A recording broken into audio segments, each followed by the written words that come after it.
In the year 1597, a printer in London set the type for a brand new play called Romeo and Juliet. Somewhere in the second act, one word proved too indecent to print. The printer left it out and replaced it with a euphemism instead. A second printing 2 years later tried again and still got it wrong, printing a garbled version of the same word. That missing word belonged to an ordinary fruit that grew in gardens and orchards across England. It would take more than 350 years for scholars to fully restore that word to the page, with most modern editions only settling on it by the middle of the 20th century. The fruit at the center of this small literary scandal was the medlar. Its story reaches back thousands of years before Shakespeare ever picked up a pen. To understand why a fruit could cause this much trouble, the story has to start at the very beginning. That beginning is in the mountains of Southwest Asia, near the Caucasus and the Black Sea coast. The medlar's scientific name is Mespelis germanica. The word Germanica suggests a German origin, but that name is misleading. Botanists believe the tree is native to Southwest Asia and Southeastern Europe, not Central Europe at all. Wild populations are documented today across the Caucasus, northern Iran, the Balkans, and parts of Azerbaijan and Georgia. The Latin name was simply assigned much later, long after the plant had already spread across the continent, once European naturalists began formally cataloging it. Historians estimate that people in this region may have been cultivating the medlar for as long as 3,000 years, though this figure is an approximation rather than an exact recorded count. The Greek philosopher and botanist Theophrastus wrote about the medlar around 300 BC, describing it alongside other fruit trees of his time. This makes it one of the oldest named fruits in surviving Western botanical writing. From the Caucasus, cultivation of the tree is believed to have spread westward into Greece sometime before the Classical era, carried along the same trade and migration routes that moved other Mediterranean crops.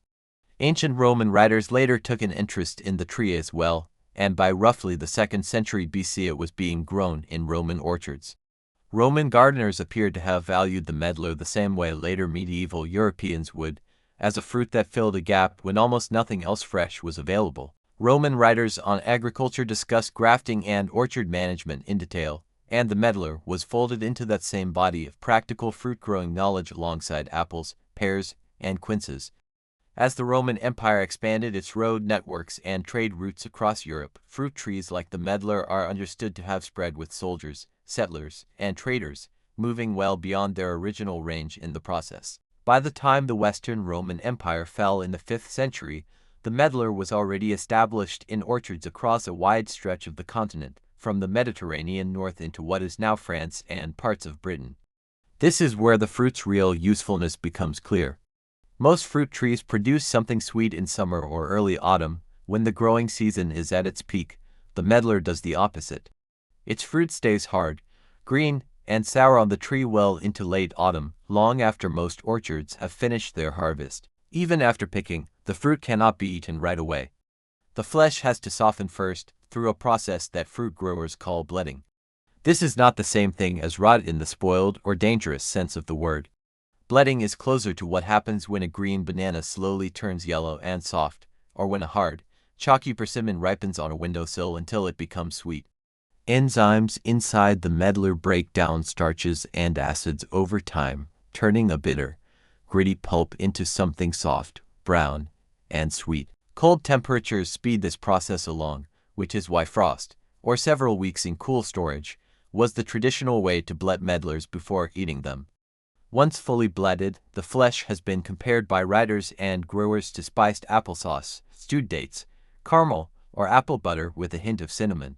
Before that transformation happens, though, the fruit looks the part of something already gone bad. The skin turns a dull russet brown, and the flesh underneath appears mushy and dark, closer to something you would throw in the compost than something you would serve at a table. This appearance is almost certainly why the medlar earned its popular reputation as the fruit you must let rot before you can eat it.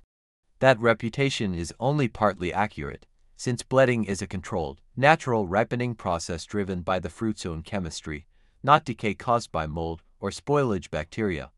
The distinction matters because it means a bletted medlar is not spoiled food being eaten out of desperation, but a fruit finally reaching the only stage at which it was ever meant to be eaten. The same basic process happens, to a lesser degree, in a handful of other fruits that people eat without a second thought, including bananas, persimmons, and some varieties of quince. What sets the medlar apart is how extreme the transformation looks, since almost no other common fruit changes so completely in color and texture between its unripe and ripe states. That extremeness is precisely what has made the medlar such an easy target for jokes and folk names throughout its long history, long before anyone understood the enzymatic chemistry behind the change. This unusual trait made the medlar genuinely valuable in a world without refrigeration or global food shipping. Fresh fruit was scarce in winter across much of northern Europe, where the growing season ended firmly by October. A tree that produced something edible in November and December, right when apples and pears had already been eaten fresh or set aside in storage, was worth protecting and cultivating. Monasteries planted medlar trees in their gardens for exactly this reason, valuing any plant that extended the calendar of available fresh food. So did the owners of castles and manor houses across medieval Europe, for whom a varied winter table was a mark of status as well as practicality. By the Middle Ages, the medlar had become one of the most widely grown fruit trees on the continent, prized as much for its late-season availability as for its unusual flavor. It appeared in the orchards of English estates, French manor gardens, and monastic courtyards from roughly the 9th century onward, according to garden historians who have traced its spread through estate records and monastic writings. Grafting techniques allowed growers to place medlar branches onto the rootstock of pear, quince, or hawthorn trees, which helped the otherwise fussy medlar adapt to a wider range of soils and climates. This grafting practice also meant that a single reliable rootstock could support several different medlar varieties over its lifetime, a detail agricultural historians point to as evidence of how deliberately the tree was cultivated, rather than simply left to grow wild. Medieval cooks used bletted medlars in a range of dishes beyond simple fresh eating, stewing the pulp into sauces, baking it into tarts, or preserving it as jelly to stretch its use well past the harvest season. Because the fruit ripened so late, it also played a role in seasonal and religious calendars, sometimes appearing at winter feasts as one of the few fresh fruits available when most other orchard produce had already been eaten or dried. Account books and garden records from medieval English estates list medlar trees alongside apples, pears, and quinces, suggesting the fruit was treated as a normal, expected part of an orchard rather than an unusual specialty item. The medlar's strange shape and stranger ripening process did not go unnoticed by writers of the period. Geoffrey Chaucer referenced the fruit in the prologue to the Reeve's Tale, written sometime between 1387 and 1400. In it, an aging character compares himself to a medlar, noting that it must lie in the mud or straw until it turns rotten before it can be considered ripe. Chaucer used the fruit's traditional English name for this comparison, a blunt anatomical nickname based on its shape rather than the more polite word medlar itself. That older name also appears in a 15th-century poem called The Flower and the Leaf, where a medlar tree stands at the center of a dreamlike garden scene filled with birdsong and dancing. A similar garden appears in the Roman of the Rose, a Middle English translation of an earlier French poem, where medlar trees line the walls of an idealized, walled garden. The fruit's association with decay and ripeness made it a useful symbol for writers exploring themes of aging, temptation, and moral corruption, a pattern literary historians have traced across several centuries of English and French verse. In the southwest of England, the fruit picked up yet another folk nickname tied to the shape of its dried calyx, sometimes described as resembling a small animal's hindquarters. Across the English Channel, French speakers had their own blunt name for the same fruit, one that translates roughly to dog's rear end, a phrase still used by some French orchardists today. A writer in 1856, identified only by the initials EGR, claimed to have heard the fruit's old anatomical nickname still in use among elderly men in Norfolk, England, and connected the slang back to Chaucer's own Reeve, whom the poet places in that same county.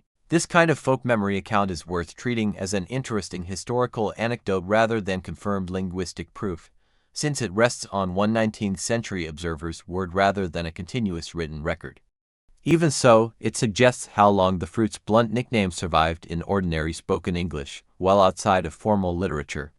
This literary fascination reached its peak with William Shakespeare, who referenced the medlar in at least 4 different plays. In As You Like It, the character Rosalind jokes about grafting herself onto a medlar tree as part of a longer exchange about marriage and fidelity. In Measure for Measure, a character compares a corrupt official to a medlar that rots before it ripens, using the fruit as shorthand for hollow, premature decay. In Timon of Athens, a cynical character named Epimantus hands Timon a medlar as a pointed insult about his fall from wealth to poverty, telling him there is a medlar for him to eat. The most famous reference appears in Romeo and Juliet, where Mercutio teases Romeo about his infatuation with Rosalind, joking that Romeo wishes she were shaped like a medlar. The line uses the fruit's old, vulgar folk nickname as a pun, which is exactly the word that early printers found too indecent to set in type. According to Shakespeare scholars, the earliest printed editions of the play, from 1597 and 1599, replaced or misprinted that word, and the folio edition of 1623 repeated the same evasive spelling. Confident restoration of the original word did not appear in most respected editions until an edition published in 1957, though scholarly debate about the exact date and edition varies slightly depending on the source consulted. Scholars still debate the precise meaning behind Mercutio's joke, including whether it targets a specific part of female anatomy, and that debate should be treated as ongoing academic interpretation rather than settled fact. What is well documented is that the fruit's earthy nickname was common slang in English by the 16th and 17th centuries, appearing in the work of Shakespeare's contemporaries as well. The playwright Thomas Dekker used a similar comparison in his play The Honest Whore, having a character remark that women are like medlars, no sooner ripe than rotten. Thomas Middleton, another playwright of the period, even named a character widow medlar in his comedy A Trick to Catch the Old One, leaning on the same joke for the audience. The medlar also appears in Miguel de Cervantes' Don Quixote, where the knight and his squire are described relaxing in a field and eating acorns and medlars together, a much gentler and more wholesome literary appearance than its English treatment.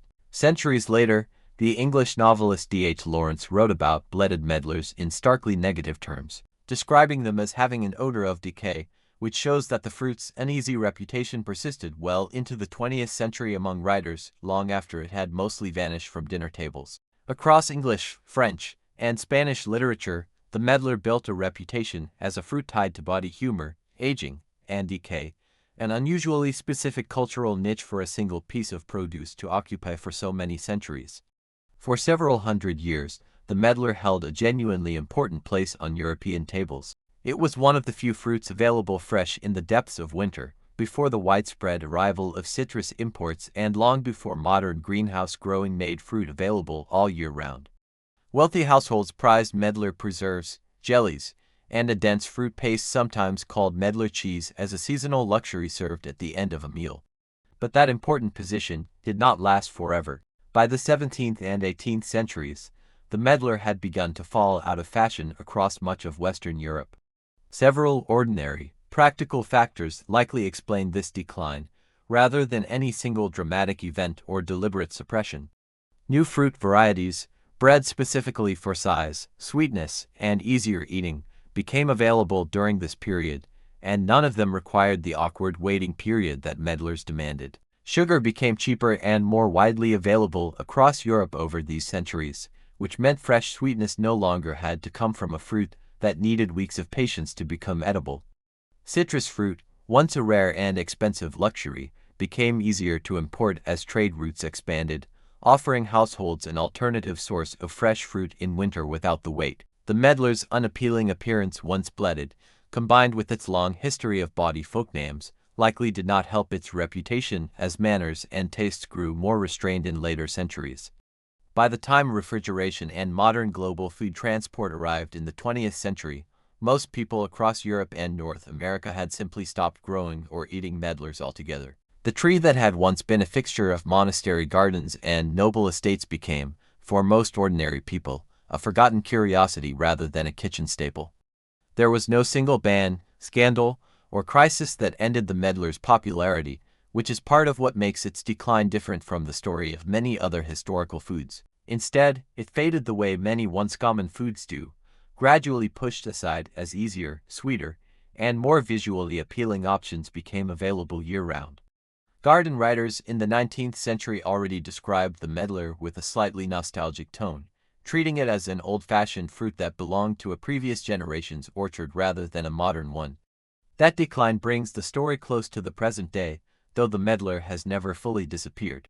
Heirloom fruit collectors, historical garden societies, and small specialty orchards have kept the tree alive over the past century, even as it vanished from most commercial produce sections. National fruit collections in the United Kingdom maintain multiple historic medlar cultivars, including varieties known as Nottingham and Dutch, preserving genetic stock that might otherwise have been lost entirely. Botanic gardens and historic house gardens, including some tied to famous literary figures, still keep individual medlar trees standing as living links to this history.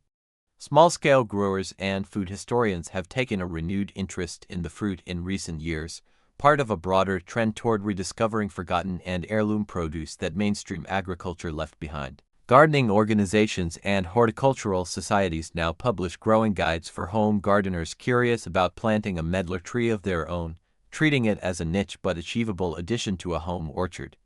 Food writers and specialist growers describe the taste of a properly bletted medlar in strikingly consistent terms, often reaching for comparisons to spiced applesauce, toffee, or a mild, wine-touched version of stewed dates. Home preservers today still make medlar jelly and medlar cheese using recipes that echo medieval and Victorian kitchens, often shared through gardening clubs and small food history blogs rather than mainstream cookbooks. A handful of chefs and food writers have also tried to reintroduce the fruit to a wider audience in recent years, framing it less as a historical oddity and more as a legitimately underappreciated seasonal ingredient. If you have ever eaten a very ripe persimmon, waited for an unripe avocado to soften on your kitchen counter, or bought a quince expecting to cook it rather than bite straight into it, you have already experienced a milder version of exactly the patience that medlar growers have practiced for thousands of years. Even the humble practice of leaving a green tomato on a windowsill until it turns red rests on the same basic idea, that some produce is only worth eating once time and its own internal chemistry have finished a job that harvest alone could not complete. None of these modern kitchen habits are usually described as strange or dramatic, even though they follow the exact same logic that once made the medlar a punchline in Shakespeare's plays. The medlar's basic lesson, that some fruit needs time and a controlled, natural softening process to become worth eating, quietly survives in kitchens today, even among people who have never heard the word medlar at all. It is a reminder that not every ingredient in food history disappeared because it stopped being useful, or because it was replaced by something objectively better. Sometimes a fruit simply fades from view because convenience, cheaper sugar, and shifting fashions moved a culture in a different direction, even while the tree itself kept quietly growing in a handful of gardens, waiting for someone to notice it again. If this story surprised you, there is more hidden history like it waiting in your own kitchen. Subscribe for more deep dives into the strange, overlooked histories behind everyday food. Leave a comment below and let us know what part of the medlar's story surprised you the most, or tell us which forgotten fruit or ingredient you want us to cover next.